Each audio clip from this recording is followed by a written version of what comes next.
Everyone has that sudden urge to get their life back on track. In most cases, at 2 a.m. in the morning. It may feel unrealistic, but it just feels like the right time.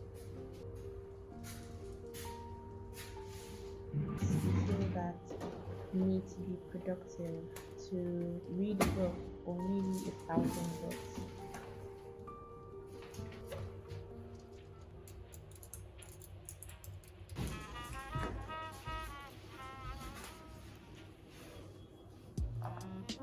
To feel pretty, to look pretty. To be honest, the motivation only lasts a couple minutes. For some, maybe an hour or a little more, but that's just it. It's short term, it doesn't last for long, it doesn't work.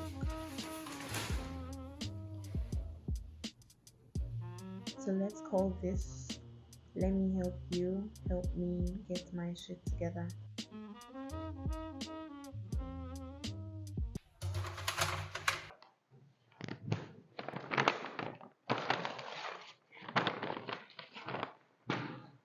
Embrace the feeling. I know how difficult it can be for you to compare yourself to people that your age mates. You feel like, oh, they are doing much better than me, or we started at the same point together, and all of a sudden they're just much better than I am, or they are doing much better than I am doing. That feeling is, trust me, it's universal. It's easy to map out your life to say, oh, at this certain age, you want to achieve this particular thing, and just to plan out everything in your head. But because of situations, because of different things, there are different factors that come to play.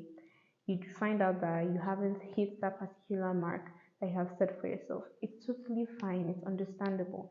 Things are out of your control. Don't try to control what can't be controlled, but what you can control, control it. Ooh, yeah, what you can control, control it. And that is how you respond to those experiences or how you respond to those factors. Ditch the plan, ditch the list, ditch those things, but just have it at the back of your mind that, oh, I want to do this particular thing for myself. And in furtherance of that, or in the course of achieving that, you find out that, okay, you are working towards. Don't set a pace for yourself. Don't say that, oh, in the next 2 years I must be a billionaire.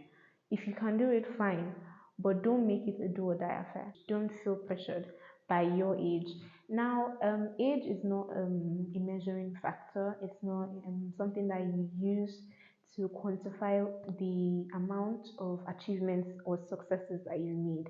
For instance, if you are maybe 25, let's say you're 25, you shouldn't use your age to measure just how much you've done with yourself or just how much you've achieved.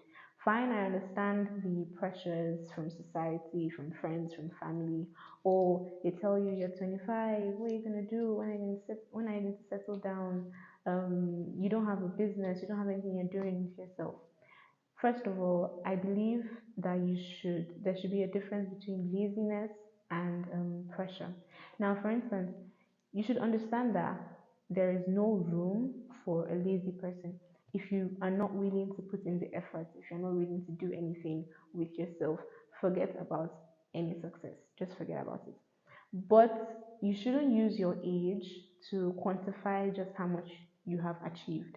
Your age doesn't determine what you should have done with yourself. It doesn't determine a level of success.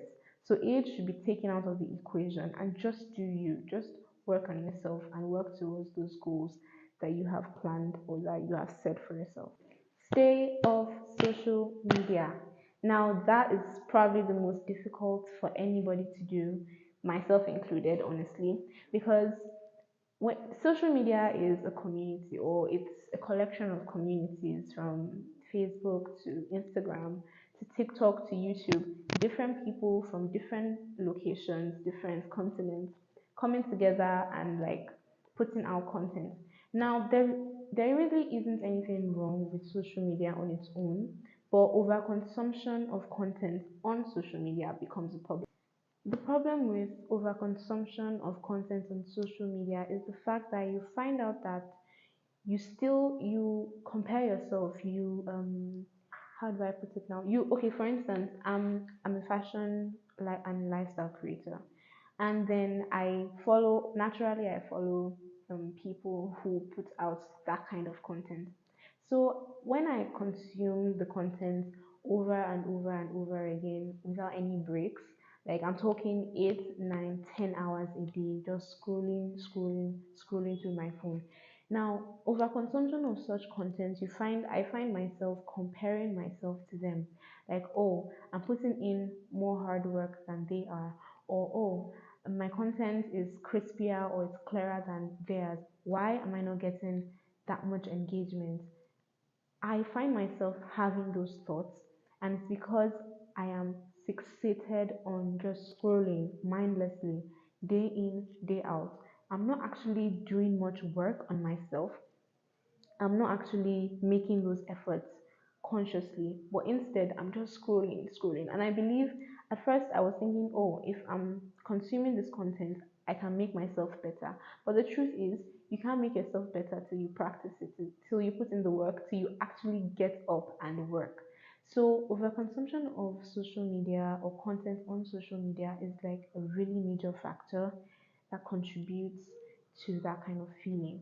So stay off social media. I'm still a work in progress, but that's how I'm doing. How about you?